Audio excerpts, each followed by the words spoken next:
Cut to September 5th, 2019, in the doctor's room with Craig and my best girlfriend, Corey.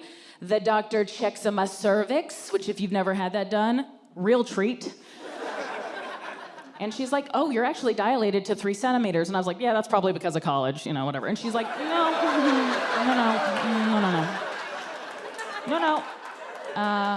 That means the baby's coming. I was like, oh, cool. All right. 24 hours later, I gave birth to a beautiful, healthy 8-pound, 6-ounce baby girl. Yes.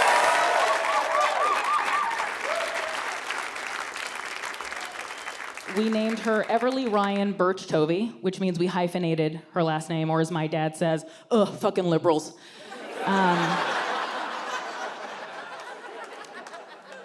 should also say that my dad is devout Catholic, and he has 3 kids from 2 marriages. And all 3 of his children had kids out of wedlock. So at a certain point, maybe it's you,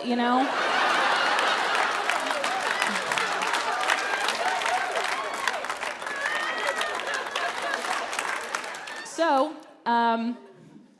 the other interesting thing is, while we were in the labor and delivery room, the nurse could not figure out what our dynamic was between me, Craig, and Corey.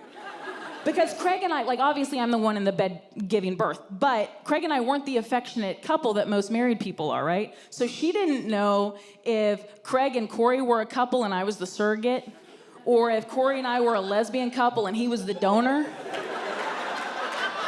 So at one point, my mom makes it. She flies in from Kansas City. She arrives, and it's go time. I start calling shots. I say, somebody grab my left leg, somebody hold my right leg, and somebody hold my head up. And everybody grabs the leg, and my mom looks at Craig, and she's like, are you okay with the head? And I said in front of 2 nurses and an obstetrician, if he was okay with the head, we wouldn't be in this situation now, would we? Yeah.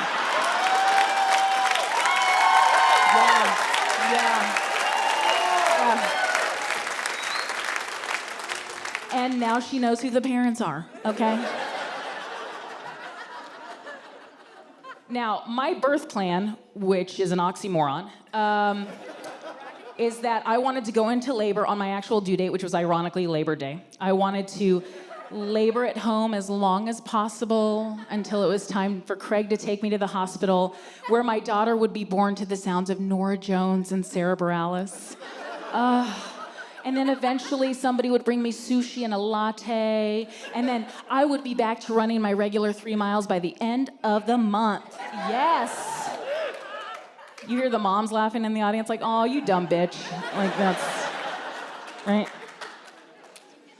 What actually happened was I was induced 5 days late. I went through 15 hours of labor, 4.5 hours of pushing. It took 3 sets of hands and a vacuum to get her out.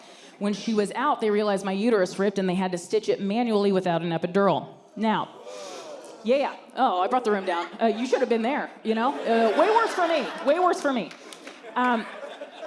So it was like that scene in Alien where you could see something coming up, but instead of an extraterrestrial, it was just my doctor elbow deep fisting me,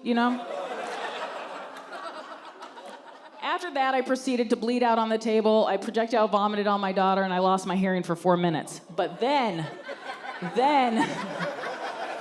they took me to the recovery room where I could heal. I'm sorry, breastfeed, okay?